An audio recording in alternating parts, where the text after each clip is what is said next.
그 부활절 여러분 보내시면서 혹시 이런 생각하신 분 있는지 모르겠어요. 아, 나도 진짜 그 부활의 현장을 좀 목격했으면 좋겠다. 부활하신 주님 나도 좀 보고 싶다.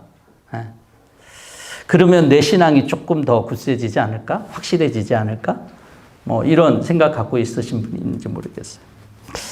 또 신비한 하나님의 음성을 내가 직접 듣는다라면 어떨까? 그러면 정말 신나고 정말 확실한 믿음이 자리 잡지 않을까? 이런 생각을 또 하는 분들도 있을 수도 있을 것 같아요. 출애굽기 19장을 보면요. 이스라엘 백성들은 시내산에서 직접 강림하신 하나님의 음성을 들어요. 번개가 치고 천둥 소리가 나고 짙은 구름이 산을 덮고요. 주님께서 불 가운데 내려오셨는데 산이 영구기가 자욱했다라고 성경은 얘기하고 있어요. 산이 진동했다 그랬어요. 우리 얼마 전에 지진 잠깐 경험했죠, 여러분. 모세가 하나님께서 그 하나님의 음성으로 그 전까지 하나님의 음성으로 하나님이 직접 그렇게 나타나셨어요. 그러고 난 다음에 출애굽기 20장이 뭐냐면 우리가 잘 아는 십계명이에요. 예. 근데 출애굽기 20장 후반부에 백성들이 이런 요구를 하나님 앞에 합니다. 여태까지는 잘 몰랐는데 이런 놀라운 현상과 하나님의 음성을 들으니까 이들은 더 확실히 믿게 되었다가 아니라 성경은 뭐라고 기록하고 있냐면 두려웠다. 죽을 만큼 두려웠다라고 얘기를 하고 있어요. 모세에게 이렇게 얘기합니다. 어른께서 우리에게 말씀하십시오. 우리가 듣겠습니다. 하나님이 직접 우리에게 말씀하시면 우리는 죽습니다. 라고 얘기를 해요. 그래서 하나님의 말씀을 모세를 통하여 그렇게 말씀하는 게 좋겠다라고 하는 것이 이스라엘 백성들의 요구였어요. 그럼 얼마나 두려웠으면 죽겠다라고 그렇게 고백하겠습니까? 정말 확실한 경험이었어요. 그렇지만 다시는 하고 싶지 않은 그런 경험이었어요. 오늘 본문 16절을 보면은 모세가 호렙산에서 이 호렙산의 다른 이름이 바로 시내산이에요. 그래서 성경에 시내산이나 호렙산이나 바란산이나 다 똑같은 말입니다. 시내산에서 총회를 가진 날에 주 당신들의 하나님께 청한 일이 바로 이 일이다라고 얘기를 합니다. 모세가 회상을 하면서 오늘 읽은 본문 중에서 호렙산 총회에서 가진 날 주 당신들이 하나님께 청한 일입니다. 라고 얘기해요. 예.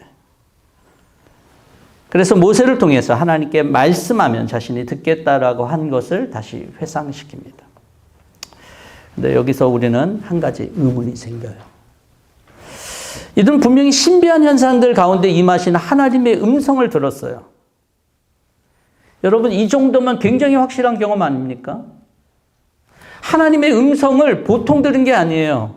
예전에 엘리야한테는 세미한 음성으로 했는데 이거는 엄청난 거였어요. 그러면 이들이 잘 믿어야 되는 거 아닐까요? 이들의 믿음이 굳건해져야 되는 거 아니냐는 거예요. 그런데 우리가 잘 알다시피 이 음성을 들었던 이스라엘 백성들이 광야에서 어떤 삶을 보여줬죠? 하나님을 불신했고 40년 동안 유리방황하면서 결국은 불신앙 때문에 약속의 땅에 들어가지 못했다라고 성경은 기록하고 있어요. 어떻게 이런 일이 가능하지? 하나님을 이렇게 분명하게 경험한 사람들이 어떻게 이럴 수 있을까? 여러분, 제가 앞서 잠깐 설교를 시작하면서 부활하신 예수님을 보거나 하나님의 음성을 들으면 믿음이 더 강해져야 되는데 그럼 더 강해질까? 이런 거에 대한 의문을 좀 갖게 합니다. 지금으로부터 4,000년 전 사람들, 지금 이 말씀을 듣고 있는 이스라엘 백성들은 지금으로부터 4,000년 전 사람들이에요. 지금으로부터 50년 전 사람들만 하더라도요, 여러분, 이 슈퍼내추럴한 이런 걸 보면요, 오! 하는 한 번에 껍벅.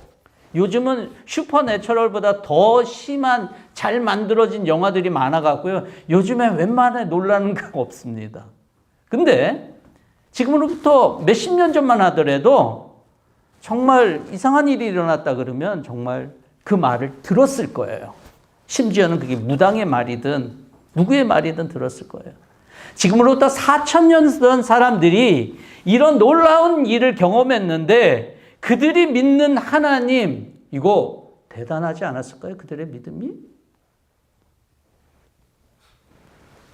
저는 정말 대단했을 거라고 생각해요. 아주 굳건하게 그 음성으로 말씀하신 그 하나님을 믿었을 거라고 생각해요. 근데 왜 그들은 유리하고 약속의 땅에 들어가지 못했을까? 이것을 우리는 잘 성경을 통해서 고민을 해봐야 될 것입니다. 여러분, 민수기 16장에 보면 고라와 다단과 아비람이 모세를 대항해서 일어납니다. 250명이 땅이 꺼져가고 죽잖아요. 그렇죠? 그 사건을 여러분 기억할 거예요. 저는 이 본문을 단순히 교회 지도자들에게 반항하면 안 된다, 그런 지역적인 시각으로 보면 안 된다고 생각해요. 그렇게 보면 안 되는 거예요. 저들이 주장하는 바는 이런 거였어요. 고라가 모세에게 얘기합니다. 야, 너에게만 하나님이 말씀하셨어? 여러분, 고라가 이렇게 얘기했던 성경에서 찾을 수 있는 근거가 어디 있을까요? 바로 출애굽기 19장 그 사건이에요. 하나님의 음성으로 모든 사람들이 들었던 그 시간들이 있었어요. 고라도 하나님의 음성을 들었던 사람이에요. 야, 모세야, 너에게만 말씀하셨냐? 우리도 듣지 않았냐? 여기 있는 모든 사람들이 다 듣지 않았어? 라고 얘기를 하는 거예요. 너무나도 강력했고 너무나도 엄청난 경험이었지만 그들이 이 경험에 근거한 신앙의 결과가 뭐였죠? 그것은 하나님의 말씀을 거부하는 거였어요. 저와 가족들이 하나님 말씀 거부해서 결과가 어땠죠? 멸망했어요. 저들이 저렇게 강력한 경험이 없었다면 모세에게 그렇게 대항하지 못했을 텐데 오히려 저들이 가졌던 그 강력한 경험 때문에 저들의 삶이 멸망에 빠지게 됐다. 여러분, 하나님을 믿는 것, 그것으로 되는 거 아닙니다. 좀 이상하게 들릴지 모르겠지만 여러분, 야고보 사도가 이렇게 얘기를 해요. 그대는 하나님께서 한 분이심을 믿고 있습니다. 잘한 일입니다. 그런데 귀신들도 그렇게 믿고 떱니다. 하나님을 믿는다는 것이 어떻게 믿느냐는 것이 중요한 것이지, 하나님을 나는 믿어, 굳건히 믿어, 그걸로 다가 아니라는 거예요. 내가 가진 기준대로 하나님을 믿었기 때문에 고라와 다단과 아브라함이 멸망되었다는 거예요. 신앙은 내가 믿고 싶은 것, 아니 내 방식대로 믿는 것이 신앙이 아니에요. 기독교에서 말하는 신앙이 아니에요. 왜냐하면 이 믿는 방법조차도 하나님이 제시하셨거든요. 하나님이 그 길을 제시하셨어요. 모든 다른 종교에서는 자기가 열심히 하면 이렇게 탑에 올라갈 수 있어요. 근데 기독교는 적어도 성경이 예수 그리스도를 통해서 우리에게 말씀하신 복음은 내가 열심히 해갖고 구원에 이르는 길이 아니에요. 절대로. 내가 믿습니다 해갖고 이르는 길이 아니에요. 성경을 잘 보셔야 됩니다. 출애굽한 이스라엘 백성들이나 예수님을 못 박은 이스라엘 백성들이나 하나님의 음성, 기적을 나타내는 주님을 못 봤을까요? 봤어요. 오늘날 저희들이 보고 싶은 그런 기적들을 저들이 봤어요. 그렇지만 그분을 확실히 바로 믿는 데는 실패했다는 것을 저와 여러분들이 보셔야 됩니다.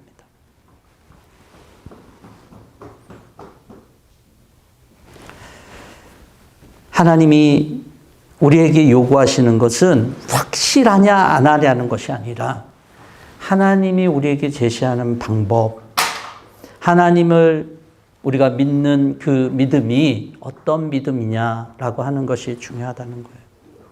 그래서 여러분, 저와 여러분들이 오늘 믿고 있는 거 중요합니다.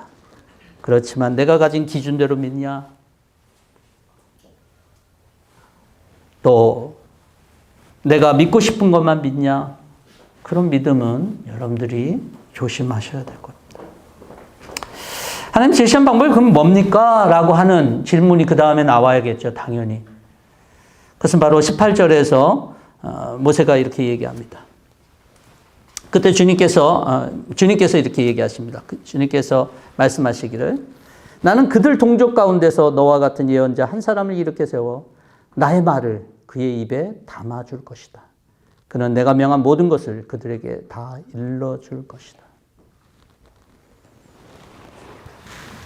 예언자를 세워주시겠다는 거예요.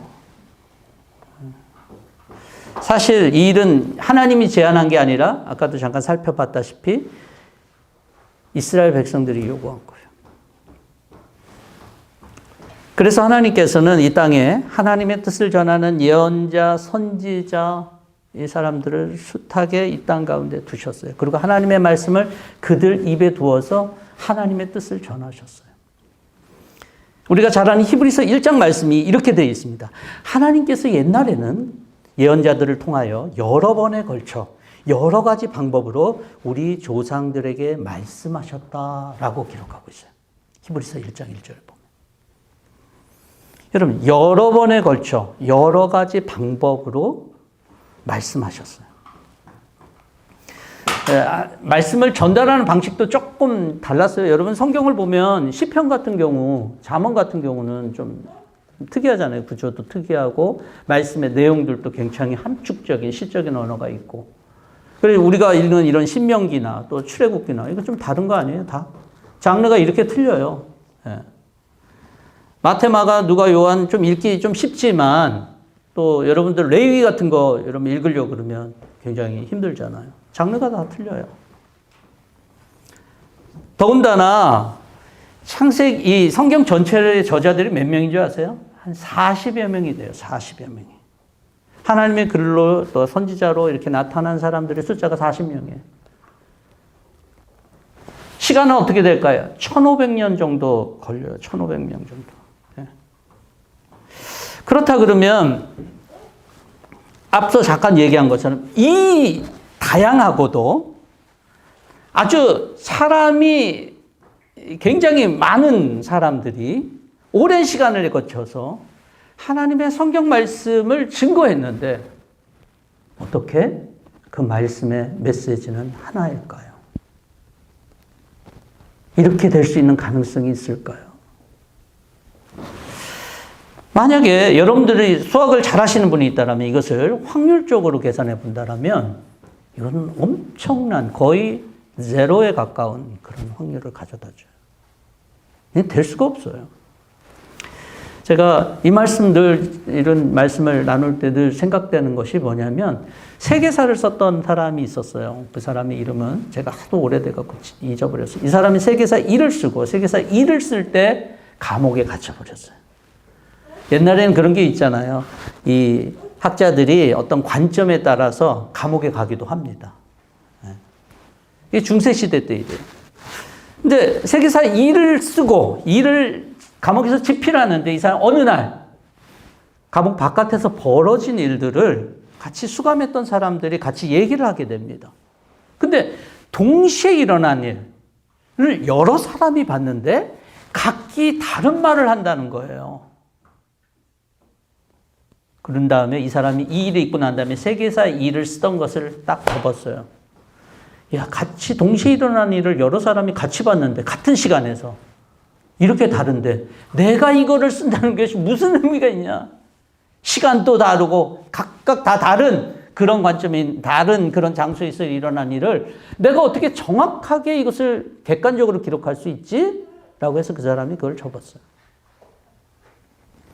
성경은요, 이 많은 사람들과 많은 시간 속에서도 동일하게 메시지를 유지하고 있다라고 하는 것은 이 진짜 저자가 한 사람이다라고 하는 것을 말해주는 거예요. 성경의 말씀을 저는 정말로 믿습니다. 100% 믿어요. 이럴 수가 없기 때문에 그래요. 정말 믿음을 하는. 오늘 본문에서 모세가 그 다음에 이렇게 얘기합니다. 그들의 동족 중에서 너와 같은 예언자 한 사람을 이렇게 세워주겠다라고 얘기를 해요. 한 사람이래요. 근데 여러분, 우린 예언자 많잖아요. 많이 경험했잖아요. 그렇다면 이 한 사람 예언자가 누구냐라고 하는 것은 우리가 좀 생각해 봐야 될 일 같아요. 모세와 같은 그러한 예언자, 너와 같은 예언자 한 사람 누굴까? 하나님의 뜻을 완전하게 전할, 하나님의 백성들에게 완전하게 전할 그 한 사람의 예언자는 누굴까? 그건 아까 언급했던 히브리서 1장 2절이 1절 다음에 2절이겠죠. 그 2절이 바로 그렇습니다. 히브리서 1장 2절은 이렇게 되어 있어요. 이 마지막 날에 아들을 통하여 우리에게 말씀하셨습니다.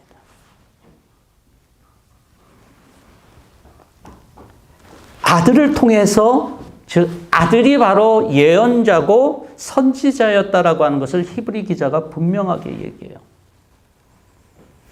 여러분, 예수님은 선지자예요. 왜 그러냐면 우리는 예수 그리스도라고 얘기를 하잖아요. 근데 이 그리스도라고 하는 의미가 뭐냐면 기름 부음을 받은 자라고 하는 뜻이에요. 기름 부음을 구약에서는 세 직분에게 기름을 부었어요. 첫 번째는 왕이고, 두 번째는 제사장이고, 세 번째는 선지자예요. 근데 예수님이 왕이고 예수님의 제사장인 것들은 여러분들이 아마 잘 알 거예요. 예수님이 선지자였어요. 하나님의 말씀을 완벽하게 전달해주는, 이게 하나님의 말씀이야, 이게 하나님의 뜻이야 라고 정확하게 얘기해 주신 분이, 최종적인 하나님의 계시가 바로 예수 그리스도였다라고 하는 거예요. 그래서 저들의 말을 제 마음대로 이름을 말하거나 다른 신대 이름을 말하는 예언자는 죽임을 당할 거지만, 내 이름으로 말할 때 저의 말을 듣지 않는 자들은 벌을 받는다라고 오늘 19절에서 얘기를 하고 있죠. 오늘 본문에 그 A 프라펫이라고 하는 이 선지자가 신약에 와서는 더 프라펫이 되는 거예요. 하나님께서 하신 말인지 아닌지 어떻게 알 수 있을까? 심증으로 얘기할 수 있다 그랬죠. 오늘 21절에 보면은, 야, 마음속에, 너희들이 마음속에 혹시 저 사람의 말이 하나님 말인지 아닌지 어떻게 알 수 있어? 라고 하는 마음이 들 수 있다라 그러잖아요. 그럴 때 뭐라고 얘기하십니까? 22절에 보면 그 말이 제대로 되는지 안 되는지 지켜보라는 얘기예요. 제멋대로 한다면 그건 예언자가 아니라는 얘기예요. 제가 앞서 말씀드렸지만 우리가 아는 예수님은요, 성경의 모든 하나님이 언약된 그런 모든 것들을 완전히 이루신 분이에요. 구약 성경에 예수님의 예언과 관련돼서 몇 개가 정확하게 매치되고 있는 줄 아십니까? 57이에요. 저와 여러분들이 여자의 후손, 창세기에 나오는 3장 15절에 있는 그 여자의 후손 언급부터 해갖고 구약에 57이나 57번이나 되는 것들이 정확하게 신약에서 한 사람 예수 그리스도 안에서 이루어지는 거예요.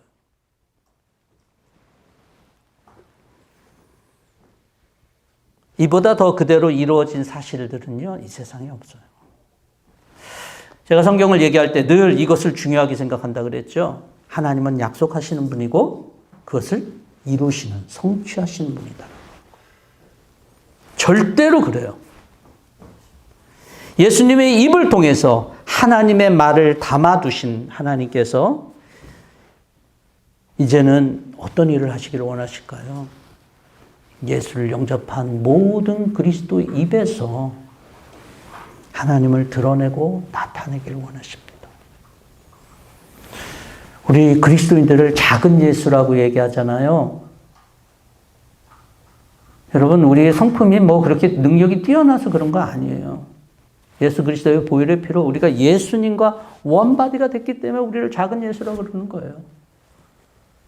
근데 그 우리들의 입술에 하나님의 말을 담기를 또한 주님은 원하신다는 거예요.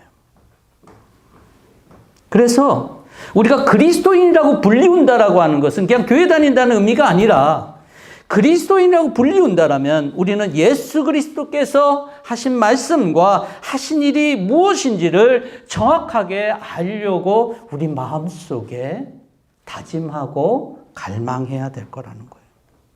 그래야지 예수님의 말씀을 전달해 줄 수 있죠. 그냥 단순히 내 생각과 내 뜻, 그 이스라엘 백성들이 그 하나님의 그 정말 희한한 경험이었지만 그들이 그 경험을 하나님을 불신하는 데 썼던 것처럼 우리가 우리 생각대로만 예수님을 생각한다라면, 우리 생각대로만 하나님을 생각한다라면 우리의 입술에는, 우리가 전달할 때는 그 메시지가 정확할 수가 없겠죠. 그래서 우리가 더 정확하게 하나님의 말씀을 증거하기 위해서는 기적을 보는 것이 중요한 게 아니에요. 부활하신 주님을 내가 직접 본다는 것이 중요한 게 아니에요. 그것이 잘못될 수 있다니까요.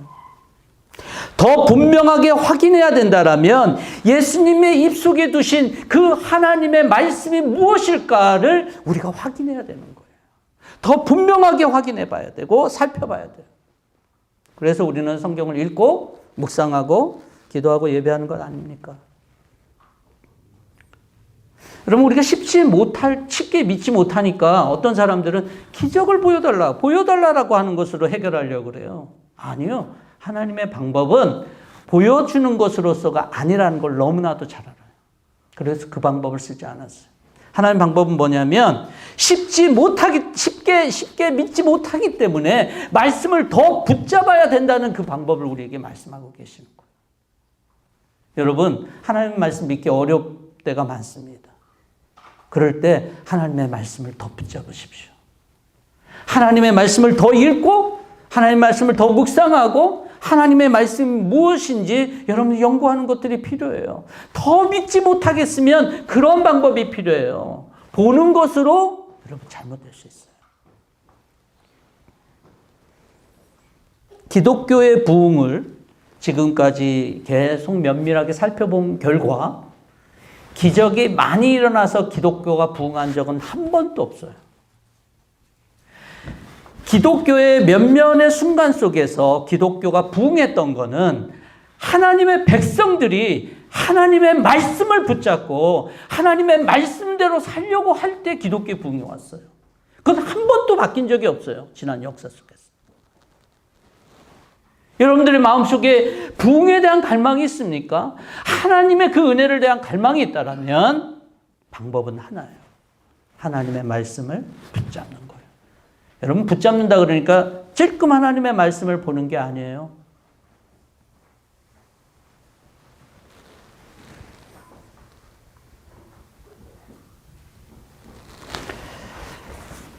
저와 여러분들이 오늘 또 저 자신, 여러분들이 갖고 있었던 경험이나 여러분들의 그 모습 그 자체로 사실 부족합니다.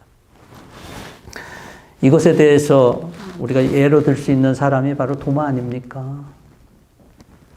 예수님 살았다고 제자들이 같이 얘기하는데 나는 주님의 손과 발에 그 못자국, 옆구리 창자국 그거 보지 못하면 내가 믿지 못하겠다.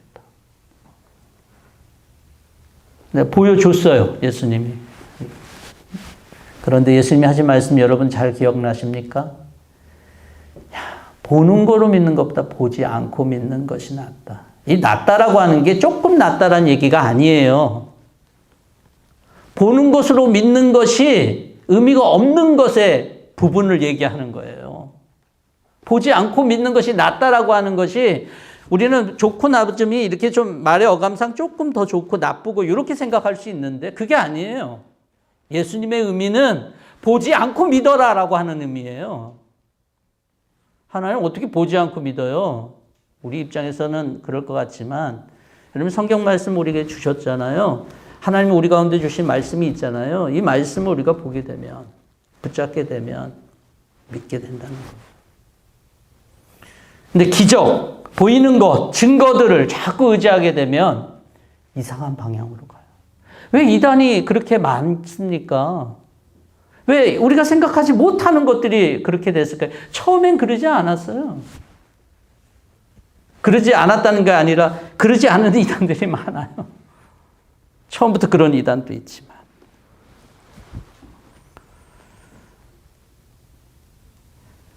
나만으로는 안 됩니다. 성경을 묵상하고 성경을 공부하고 우리의 육신의 눈으로 확인하고 손으로 만지는 것으로 안 된다는 것을 자각해야 돼요. 내가 아닌 다른 분을 의지하지 않으면 안 된다는 그런 자각이 또 우리에게 필요해요. 믿지 못하기 때문에 말씀을 붙잡는 거예요. 열정적으로 붙잡는 거예요. 그럴 때 말씀 가운데 하나님을 발견하게 됩니다. 말씀 정리하겠습니다. 우리가 기적을 경험한다고 해서 하나님 잘 믿는 것 아니에요. 내가 믿고 싶은 것, 내 가치와 기준을 가지고 하나님을 해석하고 이해하는 것, 하나님을 잘못 믿는 믿음이 될 수 있어요. 하나님의 말씀은 오직 예수 그리스도 입술에 담겨있는 그 말씀으로 최적화됐어요. 최종화됐어요. 그 말씀이 무엇인지 여러분 말씀을 붙잡고 여러분들의 전심으로 그 말씀을 붙잡고 살아갈 수 있는 저와 여러분들 될 수 있기를 주의 이름으로 부탁드리겠습니다. 같이 기도하겠습니다. 하나님 감사합니다. 오늘 또 하나님 우리에게 주신 이 예배를 통하여 하나님의 말씀에 대해서 상고했습니다. 주님께서 우리 한 사람 한 사람에게 내 기준이나 내 가치로서 내가 믿고 싶은 방향으로 믿지 않게 하시고 하나님이 내게 허락하신 그런 방법, 예수 그리스도를 통해서 하나님의 말씀을 붙잡고 의지하면서 우리가 하나님을 섬기는 주의 백성들이 되게 하여 주시옵소서. 우리의 믿음이 연약할 때마다 말씀을 붙잡게 하시고 보는 것을 의지하지 않으며 말씀을 의지하며 살아갈 수 있는 저희 모두가 되게 하여 주시옵소서. 그래서 우리에게 소망의 이유를 묻는 자들에게 대답할 것이 있는 주의 백성들로 이 땅 가운데 하나님 나라 이뤄가는 주의 백성들이 되게 하여 주시옵소서. 예수님의 이름으로 기도하옵나이다. 아멘.